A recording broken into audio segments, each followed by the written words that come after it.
गांव का नाम था कुंभपुर, जो एक छोटे से पहाड़ी क्षेत्र में बसा हुआ था। यहाँ की हवाएं ताजगी से भरी होती थीं और सूरज के निकलने से पहले ही पूरे गांव में शांति का माहौल बन जाता था। कुंभपुर में हर किसी की अपनी एक अलग दुनिया थी, लेकिन यहाँ की सबसे खास बात थी उसकी मिट्टी, उसकी लोग और सबसे बड़ी बात उसकी नदियाँ, जो इस गांव को जीवन देती थीं। किरण, गांव की एक छोटी सी लड़की, अपने परिवार के साथ कुंभपुर में रहती थी। उसका सपना था कि वह एक दिन शहर में जाकर पढ़ाई करे, ताकि वह अपने गांव की तस्वीर बदल सके। गांव में ज्यादातर लोग खेती बाड़ी से अपना जीवन यापन करते थे, लेकिन किरण चाहती थी कि उसका गांव भी दुनिया के बाकी हिस्सों की तरह बदलाव की ओर बढ़े। किरण का सबसे अच्छा दोस्त था मोहन, जो अपने माता पिता के साथ गांव के सबसे बड़े खेतों में काम करता था। मोहन का सपना था कि वह अपने गांव के किसानों को नई तकनीक और उन्नत तरीके से खेती सिखा सके। दोनों के सपने एक दूसरे से जुड़े हुए थे। किरण का मानना था कि अगर वह पढ़ाई में सफल हो जाए, तो वह मोहन की मदद कर सकेगी और कुंभपुर के किसानों का जीवन बेहतर बना सकेगा। किरण और मोहन अक्सर शाम को नदी किनारे बैठकर अपनी अपनी भविष्यवाणियां करते थे। मोहन, जब मैं शहर जाऊंगी और पढ़ाई पूरी करूंगी तो तुम मुझे अपने साथ ले चलना। हम दोनों मिलकर कुंभपुर को हर किसी के लिए आदर्श बना देंगे। मोहन हंसी में जवाब देता है, मैं तो पहले ही गांव के बच्चों को पढ़ाने की योजना बना रहा हूँ। तुम लौट आओ तो हम दोनों मिलकर यह सपना पूरा करेंगे।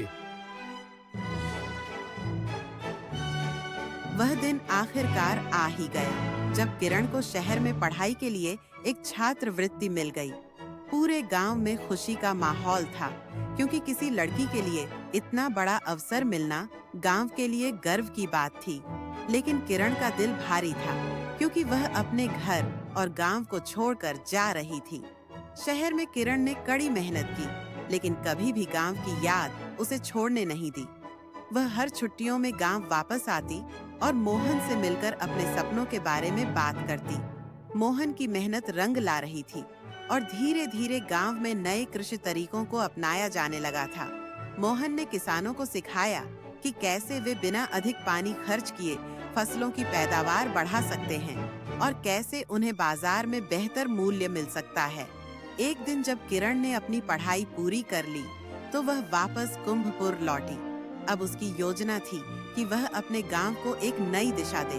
उसने अपने परिवार और गांव वालों को समझाया कि तकनीक और शिक्षा का इस्तेमाल करके गांव की हालत को बेहतर किया जा सकता है। मोहन ने भी उसकी मदद की और दोनों ने मिलकर गांव के लिए एक नई शुरुआत की। किरण और मोहन ने मिलकर एक संस्था बनाई, जिसका उद्देश्य गांव के बच्चों को शिक्षा देना और किसानों को उन्नत कृषि तकनीकों से परिचित कराना था। धीरे धीरे कुंभपुर में बदलाव आने लगा। गांव में न केवल शिक्षा का स्तर बढ़ा, बल्कि खेती में भी नए प्रयोग होने लगे, जिससे किसानों की आय में वृद्धि हुई।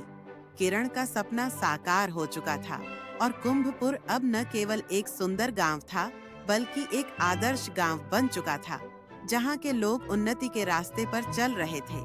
मोहन और किरण की मेहनत रंग लाई और कुंभपुर एक उदाहरण बन गया, जहां शिक्षा और कृषि दोनों का संगम हुआ। किरण ने अपनी कहानी को इस तरह खत्म किया, सपने सिर्फ अपने लिए नहीं, दूसरों के लिए भी होने चाहिए। जब हम अपने गांव या समाज के लिए कुछ अच्छा करते हैं, तो हमारा सपना सचमुच पूरा होता है। किरण और मोहन की यह कहानी उस गांव के लोगों के लिए एक प्रेरणा बन गई और इसने उन्हें यह सिखाया कि मेहनत, समर्पण और एकजुटता से किसी भी मुश्किल को पार किया जा सकता है।